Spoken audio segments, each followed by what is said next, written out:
Dans ce contexte, l'Allemagne accuse la Russie d'être responsable d'une cyberattaque contre la sécurité aérienne allemande, mais aussi d'ingérence dans les élections de février dernier. Nous en parlons avec notre correspondante depuis Berlin, Caroline Dublette. Bonjour. De quoi parle-t-on précisément? Bonjour. Eh bien oui, ce matin même, l'ambassadeur russe a été convoqué pour le gouvernement allemand. Lors d'une conférence de presse ce matin, le gouvernement a annoncé que les services de renseignement allemands auraient pu prouver l'origine de campagnes de désinformation qui ont eu lieu en Allemagne avant les élections législatives de février, ainsi que les survols de l'espace aérien allemand par des drones en août 2025.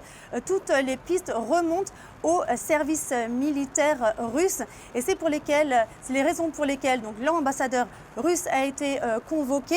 Le gouvernement allemand pense que a affirmé que cela aura des conséquences. La Russie doit payer le prix de ses ingérences dans la démocratie allemande qui tend à diviser la société. Et ils envisagent déjà de continuer à confisquer des biens ou bien de prononcer des interdictions d'entrée sur le territoire.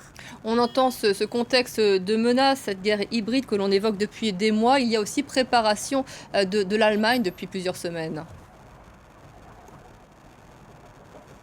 Oui, tout à fait. Hier, l'Allemagne a déclaré avoir commandé pour 1 milliard d'euros des lunettes à vision nocturne. C'est la plus grande commande de lunettes à vision nocturne jamais effectuée par un membre de l'OTAN. Vous savez, en début de semaine, semaine dernière, le service militaire aussi avait été va être de nouveau introduit en Allemagne. La menace est extrêmement sérieuse. Le chancelier Merz l'a répété hier aux côtés du secrétaire général de l'ONU. La menace de guerre est sérieuse, il faut faire avec, il faut s'y préparer. Nous ne sommes plus dans les mêmes temps que la génération précédente, donc la menace est réelle. Je vous remercie.